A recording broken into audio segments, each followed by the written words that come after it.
मेरे गुरु महेश्वर शिव को मेरा प्रणाम है।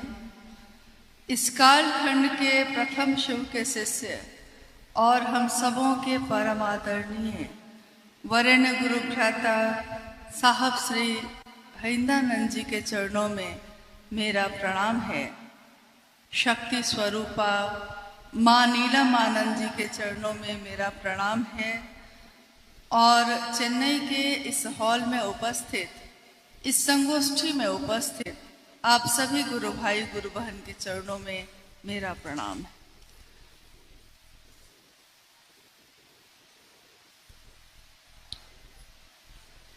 आज हम सबों का सौभाग्य है कि अपने गुरु शिव के लिए कुछ वर्ष के बाद फिर से आने का और मिलने का सौभाग्य प्राप्त हुआ है। चेन्नई की इस धरती पे जब पहली बार अपने गुरु शिव के लिए हम लोग आए, आज भी उस दिन की स्मृति वैसी ही है जैसे कि अभी अभी हुई है। वरेण्य गुरु भ्राता साहब श्री के साथ यहाँ हम लोग का आना हुआ और शिव गुरु महोत्सव का आयोजन यहाँ के गुरु भाई गुरु बहनों ने किया, जिसमें उनकी उपस्थिति हुई।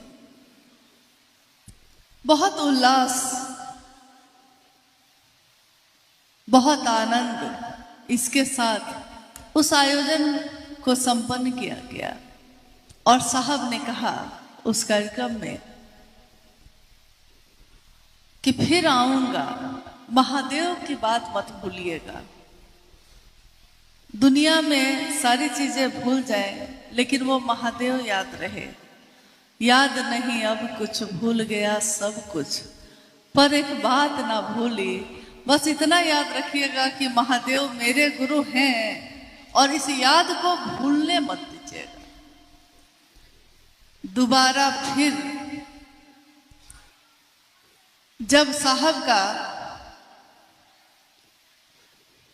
अंडमान में कार्यक्रम हुआ और वहां जाने का सौभाग्य मिला, तो फिर से हम लोगों ने अनुरोध किया कि आप अगर एक बार चेन्नई होते हुए जाएंगे तो लोग मिल लेंगे, तो यादें फिर से ताजा हो जाएंगी और महादेव के काम को बल मिलेगा। साहब ने सही मनसा से किए हुए हर अनुरोध को स्वीकार किया है, उस दिन भी स्वीकार किया और एक ऐसा दिन दिया। देखिए, इस पे हम लोग को सोचना होगा। एक ऐसे दिन में उस संगोष्ठी का कार्यक्रम उन्होंने दिया जिस दिन में अगर वो मुख्यालय में होते तो हजारों लोगों की भीड़ उनके लिए फूल लेकर मिलने के लिए खड़ी होती। वो दिन था 31 अक्टूबर 2018 और हम लोग फिर से चेन्नई की इसी धरती पे साहब श्री के साथ आए। साहब आ रहे हैं, उनका जन्मदिन है और चेन्नई की धरती पे उस दिन शिव गुरु संगोष्ठी है, शिव शिष्यों की संगोष्ठी है। उस संगोष्ठी में जो लोग भी उपस्थित थे, उसमें से आज यहाँ इस हॉल में कौन कौन है जो उस दिन भी थे? आप लोग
है वो समय जो महादेव के सानिध्य में गुजरता है,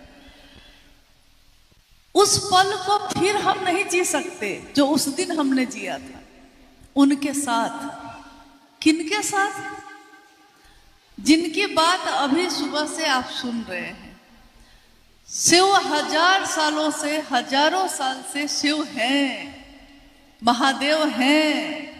महादेव की कथा का प्रचलन है, हजारों सालों से है। महादेव के अनेक स्वरूप हैं जिसकी पूजा का प्रचलन भारतवर्ष में ही नहीं पूरी दुनिया में है। लेकिन महादेव हमारे आपके दिल में नहीं धड़क रहे थे, हमारे घर में नहीं थे। वो मंदिरों में तो थे, तस्वीरों में थे, शिवलिंग में और मूर्तियों में थे, लेकिन हमारे जीवन में नहीं थे। भगवान थे, मेरे अपने नहीं। भगवान मतलब होता ही है जो सबका हो। और साहब ने बड़ी महत्वपूर्ण बात कही। उन्होंने कहा कि जो सबका होता है वो किसी एक का नहीं होता, क्योंकि जो सबका होता है उसकी परवाह कोई नहीं करता। मेरा होगा तो हम परवाह करेंगे, लेकिन सबके हैं आप तो हम सोचेंगे कि सब तो है आपके लिए, हम क्यों, सिर्फ हम क्यों। और साहब ने कहा कि महादेव सबके हैं, इसीलिए किसी एक के नहीं हो पाए। सबसे पहली पंक्ति उन्होंने यही कही कि महादेव का जो भी ध्यान आता है उस महादेव का वही ध्यान करिएगा और कहिएगा, हे शिव आप मेरे गुरु हैं, मैं आपका शिष्य हूं, मुझ शिष्य पर दया कर दीजिए।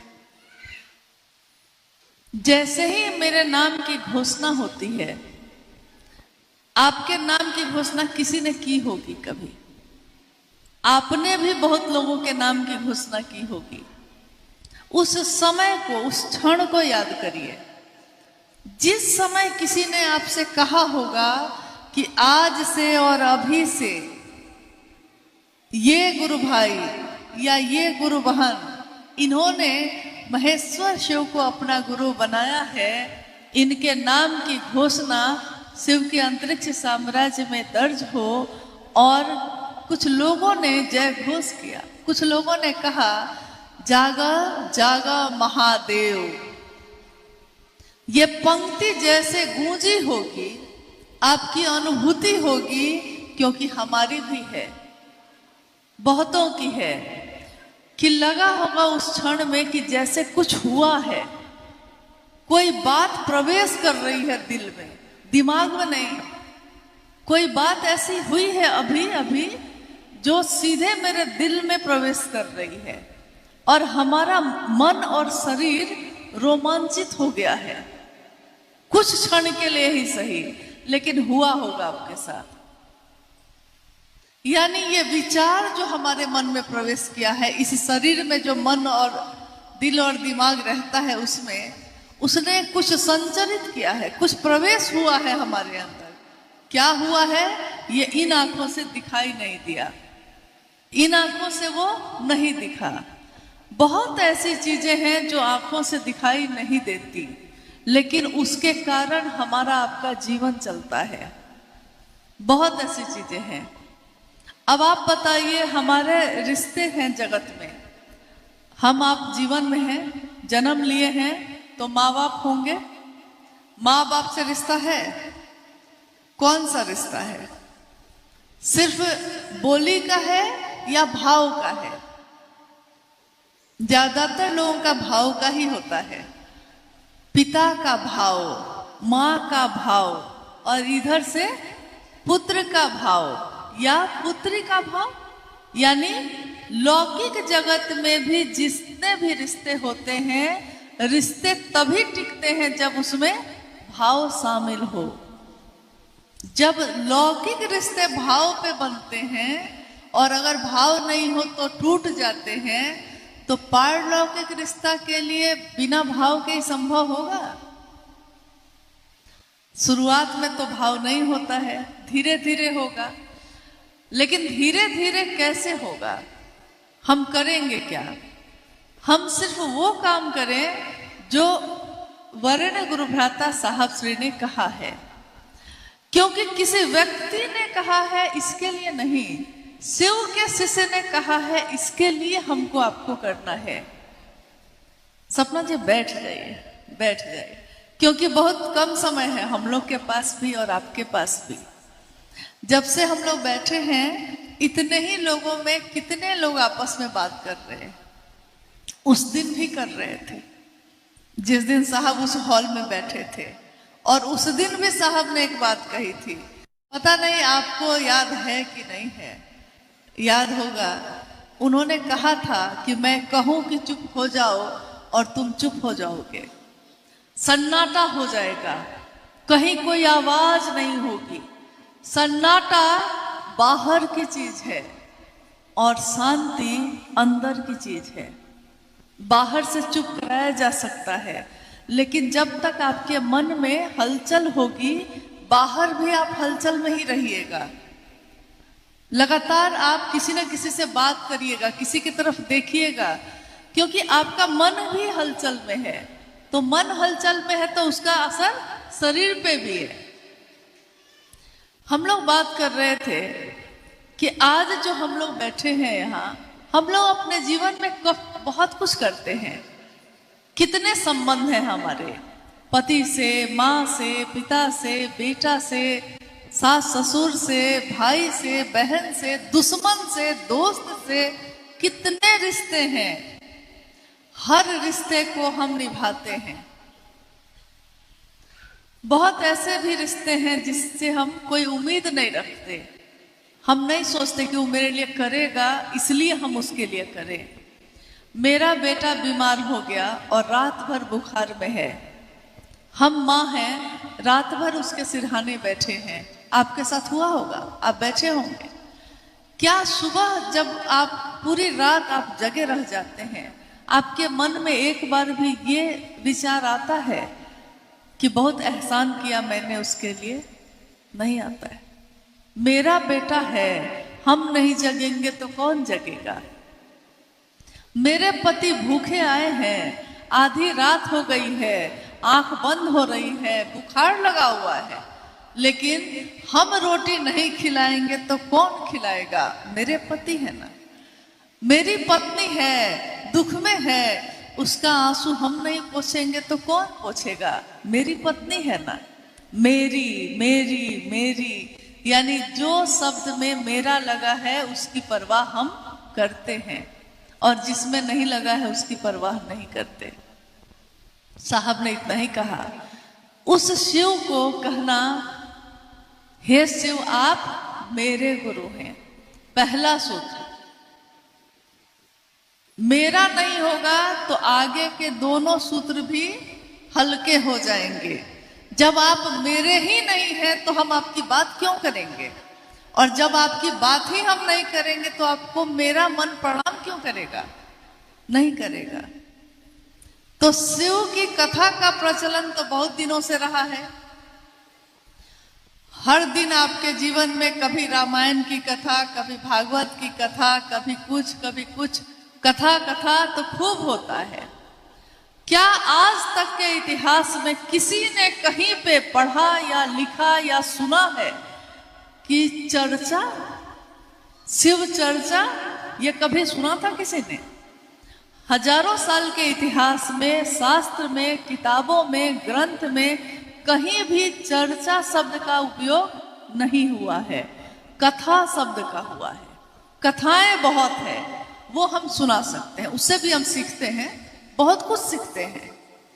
लेकिन चर्चा यानी बात, हम करें और आप सुनिए, आप करिए और हम सुने, यानी शिव की चर्चा शुरू होती है एक व्यक्ति से, लेकिन धीरे धीरे वो चर्चा परिचर्चा में बदल जाती है। यानी हम बोलते हैं, आप सुनते हैं, आप बोलते हैं, हम सुनते हैं, दोनों तरफ से अब ये हो रहा है। और इसमें क्या होता है, जिसकी बात हम सबसे ज्यादा करते हैं वही हमको नींद में भी दिखाई देता है, ध्यान में भी वही आता है और नींद में भी वही दिखाई देता है। जैसे हमारे आपके घर में हमेशा ऐसा होता है, देखिएगा कि अक्सर शाम के समय में कोई ना कोई भूत प्रेत की बात शुरू कर देगा। हमेशा ऐसा हुआ है हम लोग के यहाँ, शाम में ही करेगा, पूरे दिन नहीं करेगा। शाम में जब अंधेरा हो रहा है उसी समय ऐसा हुआ, ऐसे हम आ रहे थे तो ऐसी घटना हुई, फिर हम डर गए, एक छाया थी, मतलब ये सारी बात। और जो सुन रहे होते हैं वो लोग कहने लगते हैं अभी मत बोलिए, रात में नींद भी नहीं आएगी। देखिए बात का कितना प्रभाव है, वो भूत दिखाई नहीं दे रहा है, उसकी बात हो रही है, शमशान भयानक चीजों की बात हो रही है, लेकिन हम डर जाते हैं कि अभी रात में आप कह रहे हैं ये बात, सोएंगे तो नींद में भी वही दिखाई देगा। और दिखाई भी देता है। अचानक पता चलता है सोए में कोई चिल्लाने लगता है, पकड़ो पकड़ो भागो भागो चिल्लाने लगता है। यानी उसके मन पे दिन में जितनी बातें हुई हैं उसका इतना असर है कि रात की नींद में भी अभी तक वो उसी असर पे है। साहब ने कहा जिसकी नींद में भी शिव अवस्थित है, जिसकी नींद में भी शिव दिखाई देते हैं, ध्यान में आते हैं, सपने में आते हैं, शिव ही आते हैं, वही ऋषि है, वही साधु है। आज तक तो लोग साधु बनने के लिए अपने घर को छोड़ के हिमालय पे जाके बैठते थे, जंगल में जाते थे, लेकिन हमारे आपके जीवन में कितनी हलचल है। सुबह से रात तक व्यापार है, पति है, पत्नी है, बच्चे हैं, खाना बनाना है, बिजनेस करना है, नौकरी करनी है, सारे काम करने हैं। लेकिन उन सारे कामों में, उन सारे बेचैनी और शोरगुल में भी महादेव याद आते हैं। और शिव की चर्चा गुरु आदेशित कर्म है, यह भी आपने सुना होगा। यह गुरु आदेशित कर्म क्या होता है? गुरु आदेशित कर्म पे कितनी कहानियां हैं, कितनी घटनाएं हैं। जैसे गुरु ने कहा कि ये करना है, अब शिष्य तो वही करेगा जो गुरु का आदेश है, लेकिन गुरु ये नहीं कहते कि कैसे करेगा, क्या क्या करेगा। साहब के जीवन की घटना आपने सुनी होगी, उसमें उनके जीवन में यह घटित हुआ कि आकाशवाणी हुई और आकाशवाणी में आवाज आई कि जो तुम करते हो वो दूसरे को करने के लिए कहना, यानी शिव शिष्य बनना और दूसरे को शिव शिष्य बनने के लिए प्रेरित करना। शिव की चर्चा करने के पीछे एकमात्र उद्देश्य यही होता है, मेरा हो या आपका, किसी का भी। अब मान लीजिए गुरु का आदेश ये है, तो हमको आपको क्या क्या करना पड़ता है? गुरु ने तो एक वाक्य में ना आदेश दिया, लेकिन हमको आपको क्या क्या करना पड़ता है? कोई आपको 10 बात सुनाता है, फिर भी आप उसको हाथ जोड़ के कहते हैं मुस्कुरा के कि अच्छा चलिए ना, जो हुआ उस पर मिट्टी डालिए, चलिए ना महादेव के काम में चलते हैं, महादेव का कार्यक्रम है, चलिए सब कोई चलते हैं। भूल गए आप, भूले नहीं, आपने भुला दिया, महादेव के लिए भुला दिया। यानी गुरु का आदेश जो है उसमें ताकत है, बल है। जैसे घटना है, हमारे देश में, भारत में प्राचीन समय में गुरुकुल परंपरा चलती थी, आश्रम होते थे और राजा का बेटा भी या गरीब से गरीब आदमी का बेटा भी गुरुकुल में जाकर ही पढ़ाई करता था। तो उस समय बहुत सारे गुरु थे, ऋषि थे। उसी में एक ऋषि थे, ऋषि धौम्य। उनके बहुत सारे शिष्य थे, आश्रम था बहुत बड़ा। अब आश्रम है, बच्चे रहते हैं तो भोजन तो करेंगे, तो उस समय तो इतनी व्यवस्था नहीं थी कि दुकान में जाइए और खरीद के ले आइए। तो आश्रम की जमीन होती थी, आश्रम की जमीन में अनाज लगे होते थे।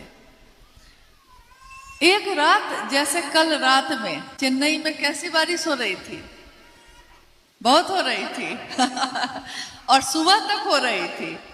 तो आप में से बहुत लोग तो सोचे होंगे कि कैसे जाएंगे, और कुछ लोग नहीं भी आ पाए होंगे। इससे भी ज्यादा तूफानी रात थी वो, और खेतों में अनाज लगे हुए थे। गुरुजी ने यानी ऋषि धौम्य ने अपने शिष्यों को बुलाया और कहा कि अनाज अगर बर्बाद हो गया खेत का तो खाएंगे क्या बच्चे, और रात है तूफानी, बारिश हो रही है बहुत, तो तुम लोग में से 2-4 आदमी जाओ और देखना कि मेर जो है वो टूटे नहीं। मेर जो खेत के किनारे वो टूट जाता है तो फिर पूरा पानी उसमें भर जाता है, टूटे नहीं। लोग चले गए, कुछ शिष्य चले गए। 2-4 घंटा के बाद बाकी सारे शिष्य तो वापस आ गए। एक शिष्य जो था उसका नाम था आरोनी, एक शिष्य वापस नहीं लौटा। देखिए, अब गुरु शिष्य की तलाश करते हैं। शिष्य ने गुरु का आदेश सुना और चला गया, लौटा नहीं। तो अब गुरु जी उसकी तलाश में निकले। आधी रात बीत गई, गुरु जी को चिंता हुई कि सारे लोग आ गए, मेरा एक बच्चा कहाँ है। तो जब वो खेतों पे पहुंचे तो उन्होंने देखा कि उनका शिष्य आरोनी एक जगह खेत की मेर टूट गई है और उसने अपने शरीर को ही वहां लेटा दिया है। मतलब वो लेट गया है, मेर के जगह पे वो खुद ही लेट गया है ताकि पानी नहीं आए। बाकी सारे शिष्य लौट गए। गुरु जो है उनकी आंखों में आंसू आ गए। उन्होंने कहा, आरोनी तुम क्यों लेट गए, तुम्हें कुछ हो जाता। शिष्य ने कहा, आपका आदेश है कि मेर नहीं टूटनी चाहिए, तो तन मन धन, यही 3 चीजों से ना किसी भी रिश्ते की परवाह हम करते हैं। तो मन तो है, धन मेरे पास नहीं, लेकिन तन तो है। तो मन से कोशिश किया तो रुका नहीं, तो अब मेरे पास ये तन था, ये शरीर था, तो इस शरीर को ही लगा दिया। गुरु आदेश देते हैं कैसे करना है, अब शिष्य को करना है। तो वही शिव की चर्चा गुरु आदेशित कर्म है, लेकिन शिव की चर्चा शिव के लिए करनी है, अपने मनोकामना के लिए नहीं, या अपने सम्मान के लिए नहीं, या इसके लिए नहीं कि लोग मुझको जानेंगे कि फला दीदी फला भैया बहुत अच्छे हैं। हमको जान ही जाएंगे तो क्या होगा? क्या मेरी मौत नहीं होगी? क्या हम खत्म नहीं होंगे? मुझको लोग बहुत सम्मान दे ही देंगे तो क्या होगा? क्या महादेव का शिष्य होने से बड़ा सम्मान कोई दुनिया में दे सकता है? जब साहब हरिंद्रानंद जी ने और मां नीलम आनंद जी ने शिव का शिष्य होने का मान दिया है, उस मान से ज्यादा ये दुनिया क्या दे सकती है? इससे बड़ी चीज नहीं हो सकती कुछ भी। तो इसकी कामना हम आप क्यों करें? नहीं करने की जरूरत है इसको। जो चीज खुद ही मिलेगी आपको, जो महादेव की बात करता है, दुनिया के लोग खुद ही उसको प्यार करते हैं, खुद ही उसका सम्मान करते हैं। अब है महादेव को प्रणाम करने की बारी। तो महादेव को प्रणाम करना यानी तीसरा सूत्र, मन ही ना प्रणाम करेगा। प्रणाम तो हम लोग बहुत लोगों को करते हैं, लेकिन मन का भाव शामिल नहीं होता। अब देखिए, ये तीनों सूत्र शिव को गुरु बनाने में सहायक हैं, यानी मदद करते हैं। लेकिन इन तीनों सूत्रों में पहला सूत्र भी बार बार दोहराया जाता है ताकि मन में भाव पैदा हो। दूसरे सूत्र में भी बार बार हम महादेव की बात करते हैं ताकि भाव पैदा हो। तीसरे सूत्र में बार बार महादेव को प्रणाम करते हैं ताकि शिष्यता के भावांतरण के लिए, शिष्य भाव के भावांतरण के लिए हमारा मन प्रणाम करे शिव को, इसके लिए करते हैं। अब आप कहिएगा कि हम तो करते हैं, हम 24 घंटे में 108 बार माला से भी जप करते हैं, हम अजप अजप सांस पे भी प्रणाम करते हैं, हम चर्चा भी करते हैं और हम दया भी मांगते हैं। लेकिन इन तीनों कामों को करने में अगर हमारे मन की संवेदना, हमारे मन की जो अनुभूति है, हमारे मन का जो एहसास है, जो भाव है, कुछ भी कह लीजिए उसको, अगर शामिल नहीं है, तब इसका परिणाम क्या होगा? काम तो हुआ लेकिन मशीन की तरह हो गया। जैसे मशीन में आप गाना बजा दीजिए, गाड़ी चलती है ना, तो मशीन ही है ना, टेप रिकॉर्डर जो लगा है उसमें गाना बजता है, हंसने वाला गाना बजता है तो हम लोग हंसने लगते हैं, दर्द वाला गाना बजता है तो आंखों में किसी की याद आ जाती है और आंखों से आंसू बहने लगते हैं। प्रेम का गीत होता है तो जिसको प्रेम करते हैं उसकी याद आ जाती है, जिससे प्रेम करिए उसकी याद आ जाती है। यानी हमारे मन पे उन चीजों का प्रभाव होता है, लेकिन उस मशीन पे कोई प्रभाव नहीं होता, जबकि उसी मशीन में ये गीत बजते रहते हैं। ये तीनों सूत्र हमारे द्वारा अगर किए जाते हैं और मशीन की तरह किए जाते हैं तो इसका कोई प्रभाव नहीं होगा। लेकिन अगर भाव है और बाकी कुछ भी नहीं है तो इसका बिल्कुल पूरा का पूरा वैसा ही प्रभाव होगा जैसा साहब श्री ने कहा है। ठीक वैसे ही जैसे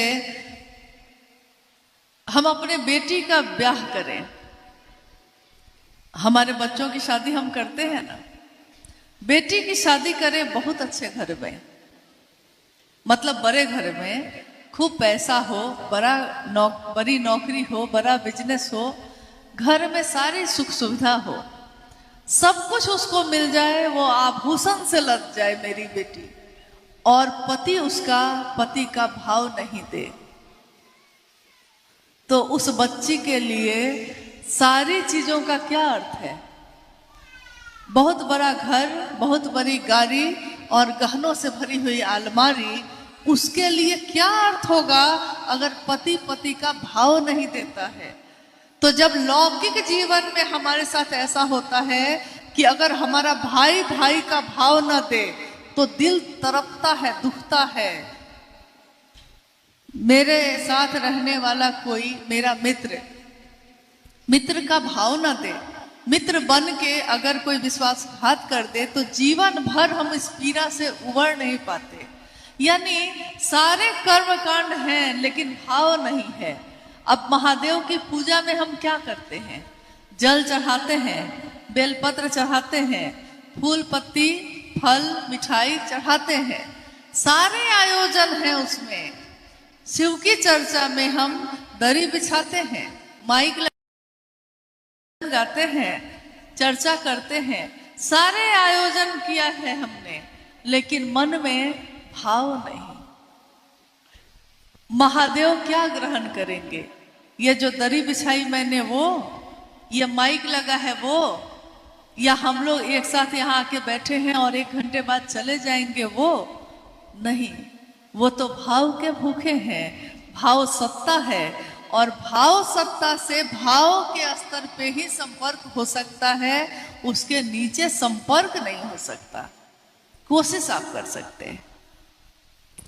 एक बहुत बड़ी विधा साहब हरिनानंद जी ने दी, लेकिन क्योंकि हमारा आपका स्वभाव है कि जब तक वो सत्ता शरीर में रहती है हम उसकी कद्र नहीं करते, हम नहीं समझते कि हमको क्या मिल रहा है। आज दुनिया में कितने ऐसे लोग जो शिव का संदेश लेकर या ऐसी कोई बड़ी बात लेकर धरती पे आए, जब तक शरीर में रहे लोग उनकी बात नहीं सुन पाए, ज्यादा लोगों ने उनके बातों को नहीं माना। लेकिन जब वो शरीर से चले गए तब लोग उनके पीछे दौड़े और खोजने लगे, ढूंढने लगे। अब तो वो हवा है, सूक्ष्म है। सूक्ष्म से तो देखिए यहाँ भाव भी सूक्ष्म होते हैं। अभी भाव की बात हम लोग कर रहे थे। भाव दिखाई देता है, पानी का ग्लास दिखाई देता है, लेकिन देने वाले का भाव किसी के घर में आप जाइए पहली बार, उसने आपका स्वागत किया है, आपके लिए भोजन बनाया है, सब कुछ किया है, लेकिन उसके घर से जब आप निकले हैं तो आपने दूसरे व्यक्ति से कहा है दोबारा इसके यहाँ नहीं आएंगे। क्यों? क्योंकि उसने सब कुछ दिया आपको, लेकिन भाव नहीं दिया। तो आपको ये बात महसूस हो गई। महसूस होता है कि नहीं? ये महसूस होता है ना कि सामने वाले ने भाव नहीं दिया है, तो आपका मन दुखी होता है। और सड़क पे बैठा हुआ कोई व्यक्ति, उससे आपने बात की है और उसने बहुत प्यार से आपको भाव दिया है, उसके पास कुछ नहीं है और उसके पास भोजन नहीं है जो आपको भोजन कराएगा, भाव दिया है, आप उससे बार बार मिलना चाहिएगा। जब लौकिक रिश्ते में हमारा आपका ये लक्षण है, ये आचरण है, तो शिव का शिष्य शिव की बात जब करता है तो उसमें भाव ही तो पैदा होते हैं। और महादेव के लिए भाव ही ना हो तो बाकी चीजों का कोई अर्थ नहीं है। बहुत बार लोग कहते हैं कि कम से कम कोई आयोजन हो तो उसमें 5,000, 10,000, 50,000 लोग होंगे तब ना आयोजन हुआ। लेकिन अगर एक व्यक्ति उसमें खड़ा हो जाए भाव से, इस भाव से, शिष्य भाव से, मेरे गुरु शिव का काम है, हमको करना है, बाकी लोग करेगा कि नहीं करेगा हम नहीं जानते, लेकिन मुझको पता है कि मुझको करना है, तो हम करेंगे कि नहीं करेंगे। एक ही माँ बाप के 5 संतान, 5 संतानों में 4 संतान नहीं करता माँ बाप के लिए कुछ और एक कर रहा है, तो माता पिता के लिए वो संतान ना ज्यादा अच्छा है। एक बार साहब ने कहा कि एक पिता के 2 बच्चे हैं। किसी गुरु भाई ने कहा उनसे कि अमुक गुरु भाई जो है उसको आप बहुत मानते हैं, जबकि वो अच्छा आदमी नहीं है। तो साहब ने कहा कि एक पिता के 2 पुत्र हैं, एक बहुत अच्छा है और एक बहुत बिगड़ा हुआ है, लेकिन पिता जब पानी मांगता है ना, तो वो जो बिगड़ा हुआ है पानी लाकर वही दे रहा है, जो बहुत अच्छा है लेकिन पानी नहीं दे रहा। तो पिता के लिए कौन अच्छा है भाई? वही ना। हाँ, उसका परिमार्जन हो जाए, उसमें सुधार हो जाए, उसकी कोशिश करनी है हमको, आपको। तो हमारे आपके जीवन में ये सौभाग्य है कि ये संदेश हमारे पास आया कि शिव मेरे गुरु हो सकते हैं और हम दूसरों तक ये बात पहुंचा सकते हैं। ये जो धरती है तमिलनाडु की, चेन्नई, भारत देश में 4 महानगर हैं। उन 4 महानगरों में एक है महानगर। ये महानगर का अर्थ क्या होता है? जिसको बहुत नगर को मिला के बनाया गया है। नहीं, एक नगर नहीं, एक शहर नहीं, बहुत सारे नगर को मिला के महानगर बना है। तो इस महानगर में महादेव की बात उतनी ही सुंदर होनी चाहिए जितना ये सुंदर खुद है, ये स्थान है। क्योंकि इस स्थान पे महादेव की पूजा तो बहुत होती रही है, आज भी होती है। महादेव के परिवार में जो जाने जाते हैं, भगवान कार्तिकेय, भगवान गणेश, माँ पार्वती, सबकी पूजा, संपूर्ण शिव परिवार की पूजा दक्षिण भारत के सभी जगहों पे होती आई है। और बड़े बड़े संत भी हुए, शिव के शिष्य भी हुए। संत और ऋषि और साधुओं की लंबी श्रृंखला है। आदि शंकराचार्य का नाम आपने सुना होगा, यहीं की धरती के, और उनका संदेश जो है, असंख्य संदेश है। और एक है जिसमें उन्होंने कहा है शिव के लिए, साहब की चर्चाओं में आपने सुना होगा इसको, कि एक वट वृक्ष के नीचे एक युवा गुरु बैठे हैं और उनके सामने, उनके चारों तरफ उनके शिष्य बैठे हैं। गुरु युवा है, यानी जवान है, और शिष्य जो बैठे हैं चारों तरफ वो वृद्ध हैं, बुजुर्ग हैं, बूढ़े हैं, वृद्ध हैं। गुरु भी मौन है और शिष्य भी मौन है। यानी गुरु भी चुप है, शिष्य भी चुप है। लेकिन इस मौन में ही शिष्यों के मन के संशय का नाश हो रहा है, विनष्ट हो रहा है। वो जो भी उसके मन में शंका है, संशय है, वो अपने आप, गुरु मौन है, कुछ नहीं बोल रहे, अपने आप वो नष्ट हो रहा है। यहीं के एक संत हुए 5वीं शताब्दी के संत तिरुमूलर। संत तिरुमूलर कहते हैं कि जटाजूट और गंगा को धारित करने वाले ईश्वर गुरु के रूप में प्रकट होकर हम सभी के दुखों का नाश करते हैं, ऐसा मेरे गुरु नंदीश्वर ने मुझको कहा है। यानी यहाँ जिक्र आता है, जो हम कहते हैं भगवान शिव और नंदी जो कहते हैं, नंदीश्वर ने कहा है कि ऐसा जो ईश्वर है वो गुरु के रूप में प्रकट होकर हमारे दुखों का नाश करते हैं। 5वीं शताब्दी से लेकर 10वीं शताब्दी तक दक्षिण भारत में असंख्य संत हुए और शिव के पथ पे चलने वाले, शैव मत को मानने वाले कितने लोग आए। उन्होंने शिव की स्थापना जो थी ही पुनर्स्थापना भी की, लेकिन विशेष लोगों तक ही रह गया। पहली बार ऐसा हुआ कि एक शिव के शिष्य साहब हरिंदरानंद जी जो इस धरती पे आए, उन्होंने कहा हर व्यक्ति परमात्म पथ का पथिक हो सकता है। कोई भी स्त्री, कोई भी पुरुष, कोई अमीर हो, कोई गरीब हो, कोई किसी भी जाति, किसी भी धर्म, किसी भी वर्ण संप्रदाय का हो, शिव को अपना गुरु बना सकता है और दूसरों को भी इस रास्ते पे चलने के लिए प्रेरित कर सकता है। पहली बार कोई ऐसा रास्ता जिस पे हर व्यक्ति चल सकता है, और हम आप चल रहे हैं। अब शिव की चर्चा क्या है, क्योंकि इसको बहुत अगर समझे बिना हम लगातार किए जा रहे हैं और कह रहे हैं कि इसका परिणाम क्यों नहीं हो रहा है, तो हमको अपनी तरफ भी देखना होगा कि क्यों नहीं हो रहा है।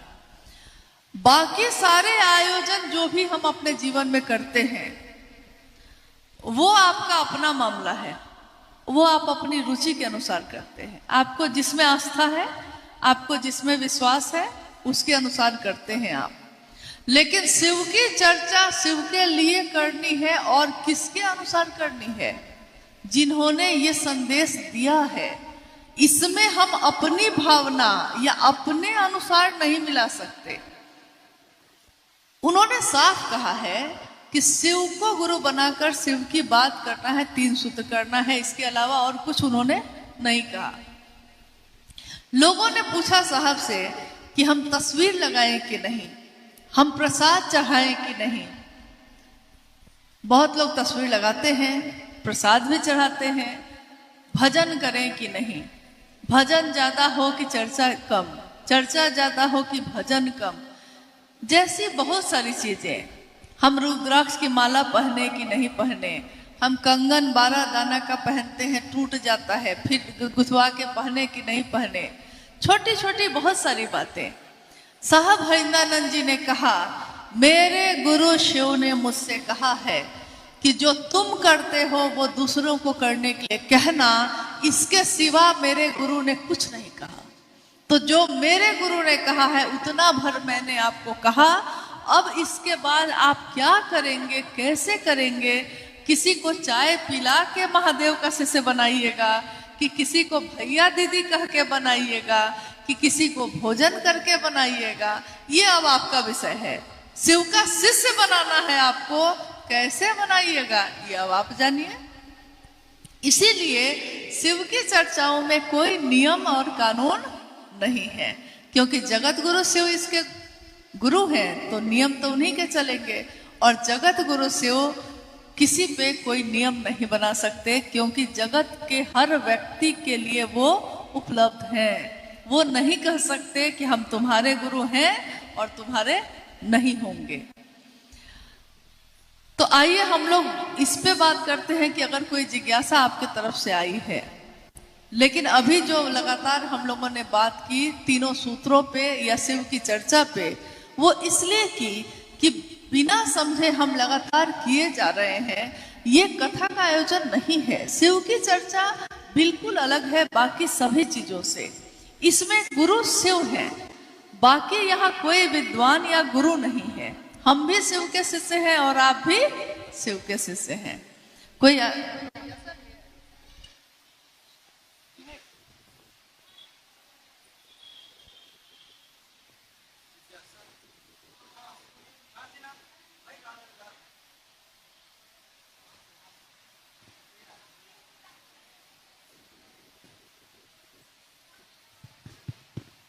हेलो, जिज्ञासा है, चेन्नई में शिव गुरु कार्य को तेजी से करने का उपाय बताया जाए।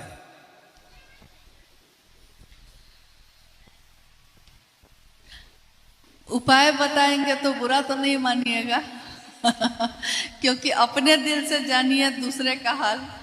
उपाय जो मुझको आज तक अपने जीवन में लगा है, जो साहब और दीदी से समझा है, सीखा है, उन्होंने कहा है कि सामने वाले को शिव से जोड़ो और तुम हटो वहां से। खुद से मत जोड़ने लगना। खुद से जोड़ना मतलब कि महादेव का काम वहीं पे रुक गया, क्योंकि अब तो हम आपको अपने से जोड़ रहे हैं। मेरे साथ तो आप चलिएगा, हम भी आपके साथ चलेंगे, क्योंकि शिव की चर्चा तो सबका साथ चलने की विधा है। लेकिन रास्ता रोक के खड़े मत होइए किसी का भी, क्योंकि साहब हरिनंदन जी ने ऐसा नहीं किया। अगर उन्होंने रास्ता रोक दिया होता तो क्या संसार का कोई भी व्यक्ति, दूसरा कोई शिव का शिष्य हो सकता था इस कालखंड में? क्योंकि उनसे ज्यादा तो न भाव है हमारे अंदर, न ज्ञान है, न समर्पण है, और न एक निष्ठता है। एक निष्ठता मतलब महादेव का काम बढ़ेगा कैसे, इस पे हम लोग बात कर रहे हैं। एक निष्ठता और समर्पण किसी भी रिश्ते के लिए जरूरी है। कोई रिश्ता गहरा तब होता है जब हम लगातार उसके प्रति समर्पित होते हैं। समर्पण नहीं है, एक निष्ठा नहीं है, इसके लिए महादेव से दया मांगे हम लोग। किसी के रास्ते में खड़े ना हो, उसको जोड़ें और उसको आगे करें। आप तो है ही, आपकी जगह तो है ही बनी हुई, लेकिन दूसरा जो आया है, नया आया है, उसकी हालत वैसी है जैसे किसी नए नए पौधे की होती है। जैसे कहीं बिया लगा दिया आपने और उस बिये को अगर सींचिएगा नहीं तो पौधा निकलेगा उसमें से। और अगर पौधा निकल भी गया लेकिन सड़क पे छोड़ दीजिए उसको, तो कोई भी जानवर आकर उसको चर के चला जाता है। कुछ दिन तक उसकी रक्षा करते हैं कि नहीं? कुछ दिन तक करते हैं। उसको घेरा बना के बांस से रखते हैं ताकि वो बचा रहे। तो कुछ दिन तक तो हमको, जिसको हमने जोड़ा है, कुछ दिन तक तो उसका साथ दीजिए ताकि उसमें मजबूती आ जाए। और जब मजबूती आ जाए तो फिर उसको छोड़िए, कहिए कि आप भी महादेव का काम करिए। लेकिन अगर हम यही कहते रह जाएंगे कि हम कहेंगे तब चर्चा होगी, हम आएंगे तब हरा बोला शुरू होगा, हमसे बिना पूछे चर्चा कैसे रख दिया, ये तो साहब और दीदी ने नहीं किया, तो ये है आध्यात्मिक अपराध और इसकी क्षमा महादेव के पास भी नहीं है। गुरु उस बात को क्षमा नहीं कर सकते जिसके कारण कोई व्यक्ति मेरी बोली से या मेरे कृत्य से उनके तरफ चलने से रुक गया है। क्षमा जिसे कर सके न तुम भी, हो जाए कोई ऐसी भूल, ऐसी भूल हमसे आपसे ना हो जाए जिसकी क्षमा महादेव भी ना कर सके। बस इतना ही भर करना है, इतने से ही काम बहुत बढ़ जाएगा। और मुझको लगता है कि जितने लोग हम लोग अभी बैठे हैं उतने लोग बहुत हैं महादेव की बात को बढ़ाने के लिए।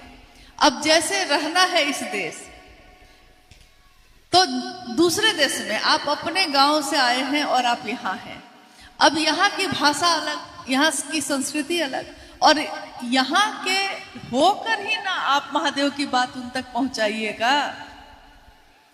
होता क्या है कि जैसे एक कहावत साहब हमेशा कहते रहे, कहावत ही है, राजस्थान में खूब इस कहावत को कहा जाता है कि जाट कहे सुन जाटनी। जाट और जाटनी को कह रहा है कि जाट कहे सुन जाटनी, गर रहना है इस देश। ऊंट बिलाई ले गयो तो हाजी हाजी कहना।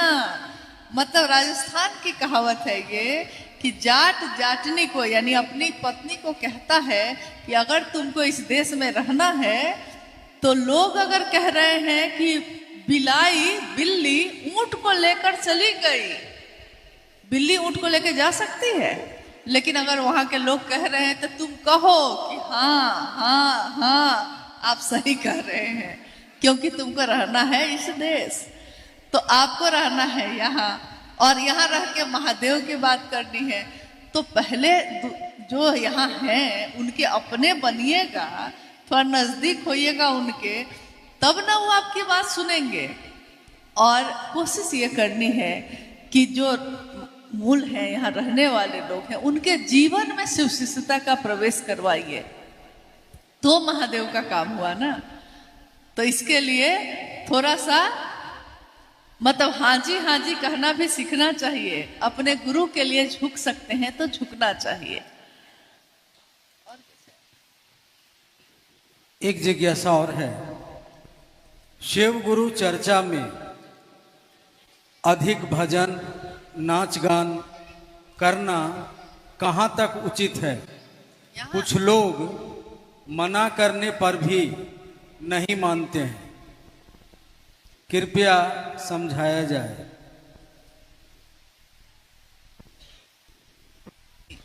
यहाँ भी हो रहा है अच्छा यहाँ भी है देखिए, पहले हम लोग शिव चर्चा पहले हटाते हैं, उसके बाद आगे की जो पंक्ति है उस पर बात करते हैं। शिव जिज्ञासा ये है कि शिव चर्चा में ये उचित है कि नहीं, तो पहले हम लोग इस पे बात करते हैं कि ये उचित है कि नहीं। तो नाच गाना करना उचित है, अनुचित नहीं है, लेकिन उसके लिए भी स्थान काल पात्र होता है। कहाँ? जैसे अगर आप सड़क पे जाइएगा तो आप नाचने लगिएगा, वहां नहीं ना। सड़क पे जा रहे हैं, बस में बैठे हैं तो गाने लगिएगा, वहां गाते हैं? नहीं नहीं। हाँ, अब डॉक्टर के यहाँ गए हैं दिखाने तो वहां डिनर का टेबल लगा के खाना खाने लगते हैं? नहीं। यानी कि वो चीज गलत नहीं है, नाचना तो हमारा स्वभाव है ना आदमी का, गाना गाना और गाना सुनना तो हमारा स्वभाव है, लेकिन अच्छा लगता है, लेकिन उसके लिए स्थान बना हुआ है। बेटा बेटी का शादी है, नाचिए। घर में जन्मदिन है, आप नाचिए। आपकी जगह है, आपका फंक्शन चल रहा है, उसमें क्यों नहीं नाचिएगा? गाना गाना है तो भजन तो शिव चर्चा में आप गा सकते हैं, उसमें कोई बात नहीं है। लेकिन जहां तक नाच गाने की बात हुई है या हाँ नाच गाना, तो इसमें क्या है कि शिव की चर्चा जो है वहां क्या हो जाता है कि गुरु शिव हैं और हम सभी शिव के शिष्य हैं। तो जैसे किसी सत्संग में या किसी कथा में लोग नाचते हैं, ठीक है, शिव चर्चाओं में नहीं नाचते। क्यों? क्योंकि जब हमारा काम वैसा होता है ना जो जगत में आपके मन वचन और कर्म को दिखाता है, तो वहां आपको अपने गुरु की मर्यादा का पालन करना होगा। यहां शिव गुरु हैं, वो नटराज भी हैं, लेकिन यहाँ क्या है, जगत गुरु शिव से जुड़ने की बात है। तो गुरु और शिष्य परंपरा, उसमें भी जगत गुरु शिव और उसके शिष्य होने की परंपरा आपको शांत करती है, मर्यादित करती है। महादेव की दुनिया है, लेकिन मर्यादा में तो चांद भी है, मर्यादा में तो सूरज भी है, मर्यादा में ये समंदर भी है। अगर इसकी मर्यादा टूट जाती है तो चेन्नई में बाढ़ आ जाती है, आती है ना। तो हम कहते हैं ना कि अपनी सीमा से बाहर चला आया। चांद की मर्यादा टूट जाए तो ग्रहण लग जाता है, सूर्य का हो जाए तो अंधेरा छा जाता है। एक इंसान की भी एक मर्यादा है, पिता और पुत्र की भी मर्यादा है। तो मर्यादा तो हर रिश्ते में है। तो महादेव की चर्चा में शिव की चर्चा होती है, और जरूरत है तो भजन होते हैं। जरूरत ना हो तो आपको भजन भी करने की जरूरत बहुत नहीं है। शिव की बात करना, क्यों हम लोग बार बार ये कह रहे हैं? क्योंकि साहब ने कहा कि व्यक्ति का मन जो है वो कमजोर है। कमजोर मन किसी भी बात से घायल हो जाता है, मजबूत नहीं है। जैसे मान लीजिए कि हमारे घर में कोई, पहले भी जब हमारे आपके गुरु शिव नहीं थे तो हमारा मन कितना कमजोर था। छोटी सी बात कोई पति ने कह दी है तो पूरी रात आंखों से आंसू ही बहते रह गए। पड़ोसी ने कुछ कह दिया है तो झगड़ा करने के लिए उसके घर तक चले गए। भाई कुछ कह दिया है तो मायके नहीं जाएंगे, 2 साल मायका नहीं गए एक बात पे। मतलब मन कितना हम लोग का कैसा था। महादेव की बात करते करते बात करते हैं हम लोग, और तो कुछ भी नहीं। साहब ने कभी जाति पे बात की, कभी किसी संगीनता पे बात की, कभी किसी चर्चा में आपने साहब के मुख से ये सुना है? उन्होंने धर्म पे बात की हो, उन्होंने खान पान पे बात किया हो, पहनावे पे बात किया हो? कभी नहीं। उन्होंने महादेव की बात के सिवा कोई बात नहीं कही। लेकिन सिर्फ महादेव की ही बात करते करते एक दिन ऐसा हुआ कि हमारे मन से जाति भूल गए, धर्म भूल गए, संप्रदाय भूल गए, लिंग वर्ण भूल गए, अमीर गरीब भूल गए।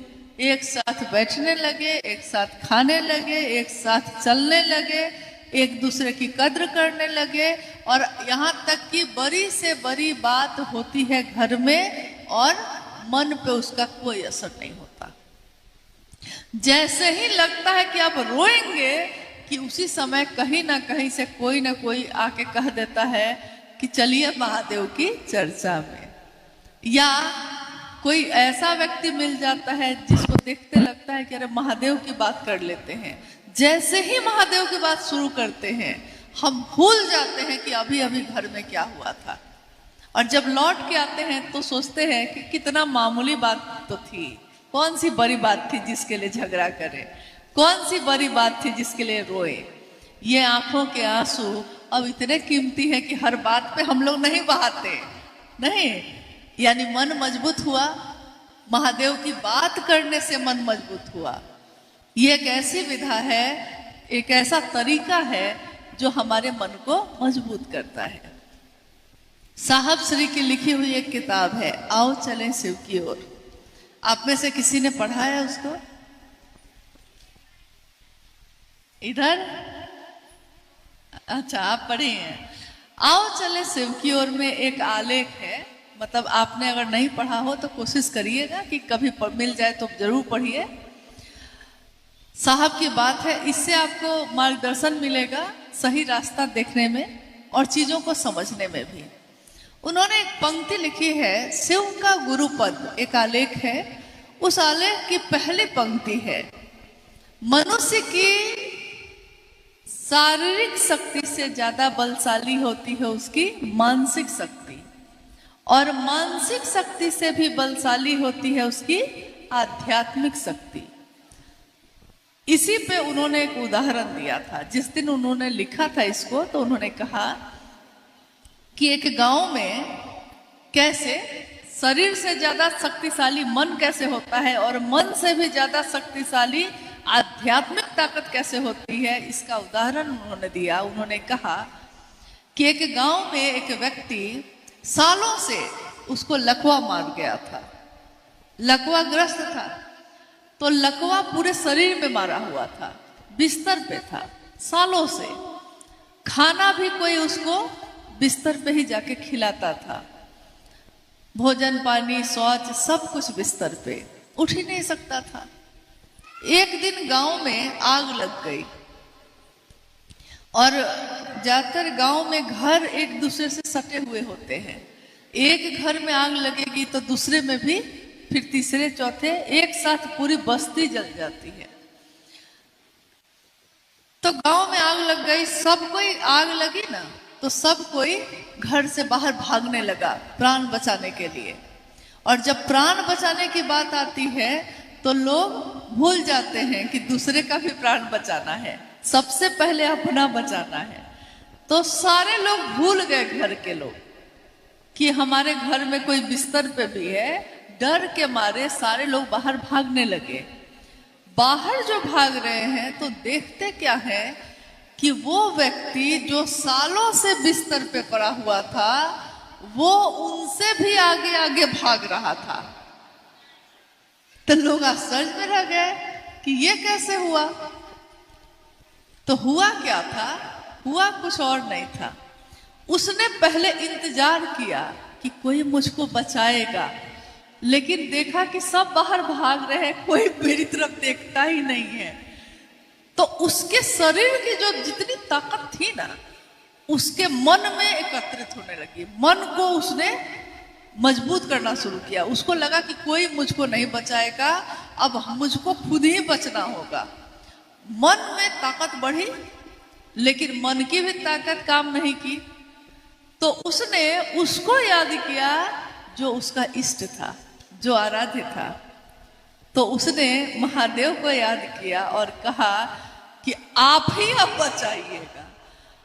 और आध्यात्मिक ताकत जो मिली तो उसका मन और मजबूत हुआ, और मन मजबूत हुआ तो उसका असर शरीर पे भी हुआ। और वही शरीर जो लकवाग्रस्त था सालों से, वो देख रहे हैं लोग कि वो बाहर भागा जा रहा है।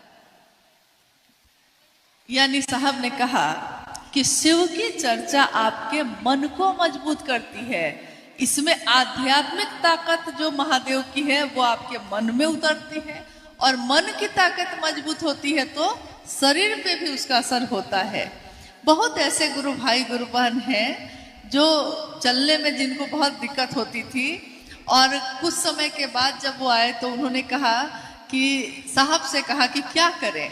साहब ने उनको कहा कि थोड़ा शिव चर्चा में जाने की कोशिश करो, थोड़ी दया मांगो, थोड़ा नमः शिवाय से प्रणाम करो, बस इतना ही कहा। और इतने ही काम से उसका मन इतना मजबूत हुआ कि वही जो शरीर पड़ा रहता था बिस्तर पे, चर्चा के कारण कि हमको जाना है, वो व्यक्ति, उसका पैर ठीक भी हुआ, वो जा भी रहा है आज। इसमें कोई चमत्कार नहीं हुआ है, कुछ भी ऐसा नहीं हुआ है, बस उसके मन में शिव उतर गए, और मन में जब शिव उतरे हैं तो शरीर पे भी उसका असर है।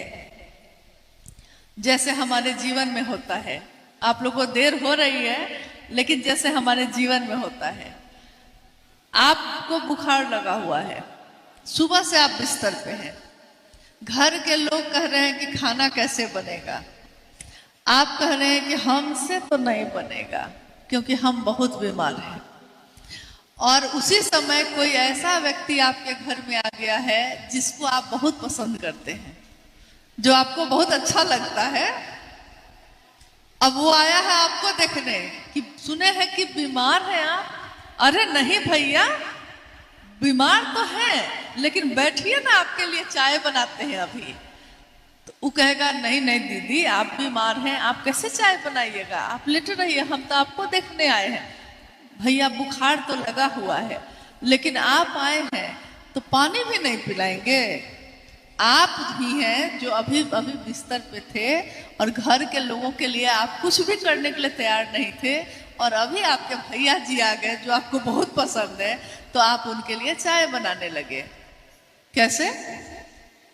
क्योंकि आपके मन को वो इतना अच्छा लगता है कि आपका मन कह रहा है, अब शरीर को कमजोर किया, आपका मन मजबूत हो गया, तो मन ने आपको उठने पे विवश कर दिया, और आप बुखार में उसको चाय पिला के, उसके जाते जाते में आधी बीमारी भी खत्म हो जाती है। ऐसा भी होता है। इसीलिए जब लोग आपके घर में कम आने लगे मिलने के लिए, तो कभी कभी हॉस्पिटल जाना अच्छा होता है। हॉस्पिटल में लोग थोड़ा मिलने आ जाते हैं तो हम लोग को लगता है कि कोई है अपना। ठीक है। चलिए, चेन्नई में आने का सौभाग्य प्राप्त हुआ और अब हम लोग की यात्रा अंडमान के लिए है। कल सुबह हम लोग वहां निकल जाएंगे। अंडमान में जब महादेव का काम बढ़ा, उसके पीछे लंबी कथा है, लंबी कहानी है और अथक लोगों का परिश्रम भी है। हर जगह है, चेन्नई में भी है, वहाँ भी है। लेकिन मुझको याद आता है कि चेन्नई के ही एक गुरु भाई जो भाई कृष्णा जी के साथ रहते थे, बातचीत में मैंने उनसे पूछा कि आप कहाँ के रहने वाले हैं, तो उन्होंने कहा कि मैं अंडमान का रहने वाला हूँ। और उस समय दक्षिण भारत में गुरु कार्य बढ़ रहा था, तो मुझको लगा उस समय कि अंडमान में महादेव का काम नहीं हुआ है। और जैसे ही उसने कहा कि मेरा घर अंडमान है, तो हम लोग खुश हो गए कि आपके द्वारा वहां बढ़ जाएगा। हालांकि उस व्यक्ति को विश्वास नहीं था कि हमको क्या आता है, हम क्या करेंगे, लेकिन मनोबल बढ़ा के कि आप जाइए ना, आप खड़े होइए ना, हो जाएगा।